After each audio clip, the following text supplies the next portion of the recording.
Hello students, in the video NEET previous year question from cell cycle பார்க்கலாம். So this is the continuation of the previous video. Okay. So the question is cells in G0 phase. So cells in G0 phase quiescent stage போயிடுச்சுனா it will exit the cell cycle. So the option B is the correct answer. The correct sequence of phases of cell cycle கேட்டிருக்காங்க. So G1, S, G2, M. So the option A is the correct answer. During cell growth, DNA synthesis takes place on. So DNA synthesis will always takes place only on the synthesis phase, S phase. The option A is the correct answer. Then the question is, a somatic cell that has just completed the S phase of its cell cycle as compared to the gamete of the same species has in கேட்டிருக்காங்க. So somatic cell என்றது it's a body cell. அது diploid cells இருக்கும். அதாவது 2 chromosome இருக்கும்.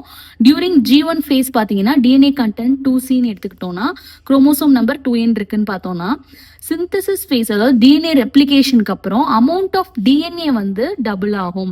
Various the chromosome number will remains the same. ஏன்னா இதான் 2 குரோமோசோம்னா after synthesis phase பார்த்தீங்கன்னா இந்த அமௌண்ட் ஆஃப் டிஎன்ஏ வந்து டபுள் ஆயிருக்கும். 2 சிஸ்டர் குரோமாட்டிட்ஸ் ஃபார்ம் ஆயிருக்கும். வேரஸ் இந்த சென்ட்ரோமியர் டிவைட் ஆயிருக்காததுனால ஸோ 2 சென்ட்ரோமியர் தான் இருக்கிறதுனால இதை we will still consider it as the 2 chromosomes. Okay, so amount of DNA doubled 2C 4C ஆயிடுச்சு. whereas the chromosome number it will remain the same as 2n.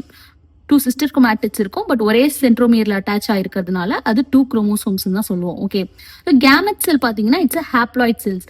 Gamete செல்ஸ்ன்றது sex cells, அதாவது sperm cell, egg cell, அது ரெண்டும் fuse ஆனாதான் diploid 2n மாறும். Okay, otherwise it will be haploid. So G1 ஃபேஸ்ல G1 ஃபேஸ்ல பாத்தீங்கன்னா டிஎன்ஏ கண்டென்ட் 1C இருக்கும். வேரஸ் ஒரு குரோமோசோம் தான் இருக்கும். வேரஸ் குரோமோசோம் நம்பரும் 1. ஓகே, ஸோ டிஎன்ஏ கண்டென்ட்டும் 1. ஸோ இதோட நம்ம கம்பேர் பண்ணோம்னா அமௌண்ட் ஆஃப் டிஎன்ஏ வந்து பார்த்தீங்கன்னா 4 times the amount of DNA இருக்கும், twice the number of chromosomes இருக்கும் இதோட கம்பேர் பண்ணும்போது. So the option A twice the number of chromosomes and 4 times the amount of DNA is the correct answer. Option E is the correct answer. Then during which phases of the cell cycle amount of DNA in a cell remains at 4C level if the initial amount of DNA is denoted as 2C ன்னு கேட்டிருக்காங்க. So G2 ஃபேஸ்ல மட்டும்தான் அந்த மாதிரி இருக்கும். So G2 ஃபேஸ்க்கு 4C இருக்கும். G2 ஃபேஸ்க்கு அப்புறம் மைட்டோசிஸ்ல பார்த்தீங்கன்னா இந்த 4C வந்து செல் டிவைட் ஆகி 2C ஆயிடும்.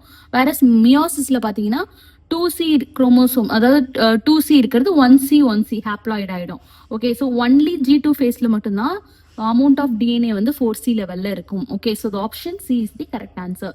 தென் in synthesis phase of the cell cycle amount of DNA doubles in each cell. So option A is the correct answer. So students, இந்த வீடியோ உங்களுக்கு யூஸ்ஃபுல்லாக இருந்தால் kindly subscribe my channel. Thank you.